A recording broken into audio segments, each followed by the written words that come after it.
السلام علیکم تلکشیری کے ساتھ مینگل اب یوٹیوب چینل پر جاوید شاہ ناظرین حاضر خدمت ہے۔ ناظرین، اس وقت پاکستان کی اسمبلی وجود میں آ چکی ہے۔ عوام کے منتخب نمائندوں نے حلف اٹھا لیا ہے اور وزیر اعظم نے بھی حلف اٹھا لیا ہے، شہباز شریف نے۔ تو یہ پاکستان کے جو الیکشن ہونے کا جو اتنے دن سے غلغلہ مچا ہوا تھا، شور مچا ہوا تھا کہ الیکشن ہو جائیں، الیکشن کرا دیے گئے ہیں۔ ہر جماعت نے اپنی اکثریت ثابت کر دی ہے اسمبلی میں۔ جس کی کم اکثریت تھی وہ اپوزیشن میں بیٹھ گیا ہے، جس کی واضح اکثریت تھی وہ اپنی حزب اقتدار میں بیٹھ گیا ہے۔ اب اس ضمن میں پاکستان میں اس وقت رسہ کشی کا جو ایک الزام تراشی کا ایک ماحول بن چکا ہے پاکستان کا روایتی۔ پاکستان میں ہمارے سیاستداں کبھی چین سے رہنے نہیں دیتے اقتدار سنبھالنے والوں کو۔ ماضی میں بھی ایسا ہوا، اب بھی ایسا ہو رہا ہے۔ دھاندلی کے شور مچے ہوئے ہیں، اور دھاندلی جو اقتدار میں آئے ان کو کہتے ہیں کہ آپ کی سیٹیں اتنی نہیں تھیں، آپ دھاندلی سے اقتدار میں آئے مکمل، اور جہاں آیا ہے اس کو اقتدار میں کہتے ہیں دھاندلی سے آپ آئے۔ اب دھاندلی جو کرائی جا رہی ہے اس پہ الزام لگایا جا رہا ہے کہ جناب اسٹیبلشمنٹ نے دھاندلی کرائی۔ اب ایک سوال اس میں یہ بنتا ہے کہ اسٹیبلشمنٹ نے اگر دھاندلی کرائی تو اسٹیبلشمنٹ نے اپنے من پسند رہنماؤں کو جو ماضی میں اسٹیبلشمنٹ کے پروردہ کہلاتے تھے یا ان پہ چھاپ لگی ہوئی تھی اسٹیبلشمنٹ کی، ان کو کیوں نہیں جتوایا؟ سوال یہ پیدا ہوتا ہے۔ یا وہ پارٹیاں جو اسٹیبلشمنٹ کی مخالفت میں کام کر رہی ہیں یا اسٹیبلشمنٹ کی بھرپور مخالفت کر رہی ہیں، وہ پارٹیاں جو پی ٹی آئی کا، جس میں بالخصوص میں ذکر کروں گا، جو نبرد آزما ہے اس وقت، اس کو واضح اکثریت سے عوام نے پذیرائی دی، اور پی ٹی آئی کے آزاد امیدوار جو بلے، جوتے، کینچی، چاقو، بیگن اور مولی پہ الیکشن لڑا، جنہوں نے مختلف یعنی کہ جو ان سے بلے کا نشان چھین لیا گیا تھا ایس پر قانونی کوئی کارروائی کرتے ہوئے، تو اس ضمن میں انہوں نے صوبہ کے پی کے میں واضح اکثریت سے جیتے ہیں وہ لوگ، اور واضح اکثریت سے انہوں نے کامیابی حاصل کی۔ بڑی بڑی اس میں قداور شخصیات گر گئی ہیں، اطفال یار ولی کے صاحبزادے، اس طریقے سے یعنی کہ مولانا فضل الرحمان اور بڑے بڑے قداور خانوادے وہاں ڈوب گئے ہیں۔ اس جو کے پی کے میں پی ٹی آئی کے جو آزاد امیدواروں کو عوام نے ووٹ ڈالا ہے، اور جب کہ پی ٹی آئی کا واویلا یہ مچ ہی رہا تھا کہ لیول پلینگ فیلڈ نہیں ہے اور ہمیں کام نہیں کرنے دیا جا رہا، تو کیا کے پی کے میں اسٹیبلشمنٹ والوں نے ان کو نہیں روکا؟ یا کے پی کے میں اپنے من پسند امیدواروں کو یا بقول پی ٹی آئی کے وہ جتوانے میں اسٹیبلشمنٹ کامیاب نہیں ہو سکی؟ یا کے پی کے میں اس کا اثر نہیں ہے؟ یا کے پی کے میں ہر پولنگ سینٹر پہ پی ٹی آئی کا ایک آدمی کھڑا تھا اور وہ گھسنے نہیں دے رہا تھا ان کو، اسٹیبلشمنٹ کے جو دھاندلی کرنے والے تھے؟ ایک مضحک کا خیز بات ہے کہ اسٹیبلشمنٹ نے کے پی کے میں اپنے چند آدمی بھی نہیں جتوا سکی، یعنی کہ ایک قلیل اکثریت میں بھی پوزیشن نہیں ہے وہاں۔ اب وہاں جو کچھ لوگ جیتے ہیں، جیسے نون لیگ کے جیتے ہیں، کچھ اے این پی کے، کچھ پیپلز پارٹی کے، تو اس میں یعنی کہ جو حزب اختلاف بھی ایسی نہیں ہے جس کو آپ کہا جائے کہ حزب اختلاف ہے۔ تو کیا کے پی کے میں سوال یہ پیدا ہوتا ہے کہ دھاندلی نہیں کرا سکی اسٹیبلشمنٹ؟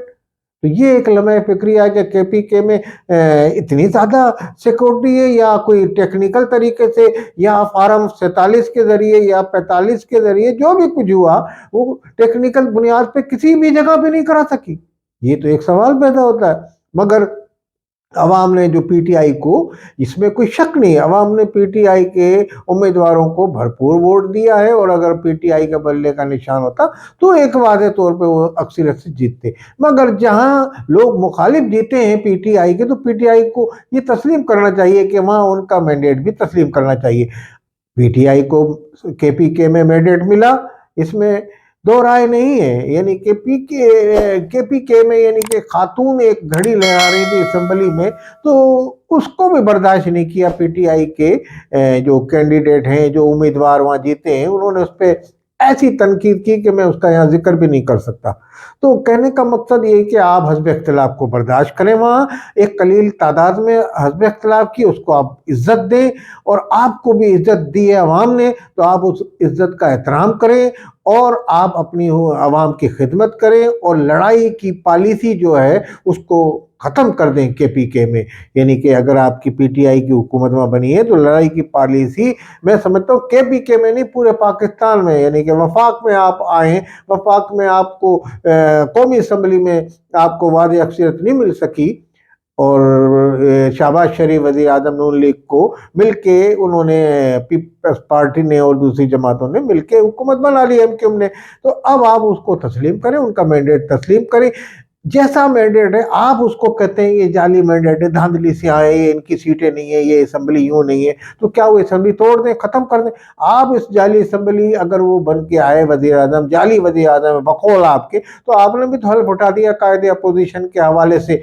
आपके यानी कि तमाम लोग जो हैं वहाँ हल्फ उठा रहे हैं, तो इसी असम्बली में तो आपने उसको तस्लीम किया असम्बली को, यानी कि अपना मैंडेट आपने तस्लीम किया और उनका मैंडेट आप मान नहीं रहे। तो ये तो इल्ज़ाम तराशी है, तो इससे आप अब मैं समझता हूँ छोड़ दें इस सिलसिले को, और पाकिस्तान में जमहूरियत को पनपने दें, और जमहूरियत नारे यकीनन एक दायरे में रह के असम्बली में बुलंद करें, किसी की ज़ातियात पे हमला ना करें। जिस तरह अभी गुज़िश्ता रोज़ में देख रहा था, तो वो चोर चोर के नारे लग रहे थे, तो वहाँ से भी तारण साहब जो हैं उनके नून लीग के, उन्होंने भी कोई नारे लगाए, तो जिस पे वो कह रहे हैं कि उनके जो PTI के वकील जो हैं, जो वड़ गया से जिन्होंने शोहरत हासिल की है, तो वो ये कह रहे थे कि मेरा दिल चाह रहा था मैं इसको मारता। तो इस तरह की बातें ये नहीं होनी चाहिए कि हाथापाई पे MNAs, आप अवाम के मुंतखब नुमाइंदे एक दूसरे से दस्तों गिरबा हो असम्बली में, तो ये क्या पैगाम जाएगा? इस तरीके जैसे सरहद असम्बली में वो सूबिया जो खातून MPA जो हैं नून लीग की, उनके बारे में उन्होंने घड़ी लहराई, तो उनके बारे में आपने ये कहा, ऐसे जुमले वहाँ से MNA जो वहाँ अंदर तो MPA सारे मौजूद थे ना, तो उन्होंने वही जुमले किए कि कोई आदमी उसके इस तरह की बातें की कि मैं उसको यहाँ बयान भी नहीं कर सकता। तो ये नहीं होना चाहिए। मैं ये कह रहा हूँ असम्बली का एहतराम करें, दुनिया में पैगाम भेजें, अच्छा मैसेज भेजें दुनिया में कि हम लोग जमहूरियत की बका के लिए असम्बली में बैठे हैं। धांधली के इल्ज़ाम रखते हैं, उसकी अदालत में जाएं, तहकीकात कराएं, जो गलत साबित हो जाए उसको गलत साबित कर दें। अब इस तरीके से मैं ये समझता हूँ कि जैसे पीपल्स पार्टी की भी हुकूमत बलूचिस्तान में मखलूत बन चुकी है, सिंध में वाज़ेह अक्सरियत मिली है, तो जिसको जो अक्सरियत मिली है उसको अब मैंडेट को तस्लीम करना चाहिए। अब ऐसा नहीं होगा कि कोई अदलिया में आप अगर जाते हैं तो अदलिया भी शायद इसको तस्लीम करेगी, ये नहीं कहेगी कि भाई इसको कल अज़म करार दे दिया, नए सिरे से इलेक्शन कराओ। अरबों रुपया लगता है इलेक्शन कराने में, तो आप इसको, मैं समझता हूँ PTI वालों ने कुछ सबक हासिल किया होगा अगर, तो यकीनन वो ये टकराव और तसादुम की पॉलिसी से गुरेज करेंगे, जमहूरियत की बका के लिए जमहूरियत को पनपने देंगे। और पाकिस्तान में जो ये टकराव की पॉलिसी से अवाम में जो पैगाम जाता है, अवाम भी एक दूसरे से टकराने लगते हैं, नफरत करने लगते हैं, झगड़े होते हैं उनके आपस में। तो आप वहाँ खैर सगाली का पैगाम दें, ठीक है, एक दूसरे पे इल्ज़ाम लगाते रहें धांधली के, इस तरह का बयान जारी करते रहें चोर चोर के नारे, मगर इस तरह से जमहूरियत को, असम्बलियों को चलने दें, वज़ीर आज़म को चलने दें। वज़ीर आज़म की जो जायज़ तनकीद हो उस पर तनकीद भरपूर करें, भरपूर अंदाज में करें, अपनी अपोजिशन भरपूर साबित करें आप। और इसी तरीके से वज़ीर आज़म को भी चाहिए कि वो करप्शन पे कड़ी निगाह रखें। और मैं ये समझता हूँ सदर पाकिस्तान आसिफ अली ज़रदारी भी मुंतखब हो जाएंगे आने वाले दिन में, उनको भी चाहिए कि ना करप्शन के ऊपर कड़ी निगरानी करें, और अब अवाम के फलाह बहबूद के लिए अवाम के जो काम है दूर दराज इलाकों में मुल्क के काम करें, और आवाम को इतनी तरक्की दें, आवाम को इतने मसले मसाइल हल करें कि आवाम की टेंशन दूर हो, आवाम अपने हकूक़ के लिए जो आवाज़ उठाएं। और सबसे अहम मसला महंगाई को कम करें। महंगाई को जो महंगाई है इसने आवाम को ऐसी गिरफ्त में लिया है कि जीना दो भर की जो रोटी या रात नान शबीना को आवाम मोहताज हो गई है, गरीब आवाम। तो पाकिस्तान में सबसे पहले इस पे निगरानी करें और इक़्तिसादी मसाइल और माशी मसाइल को हल करें और मुल्क को मुस्तहकम करें। अस्सलामु अलैकुम व रहमतुल्लाह।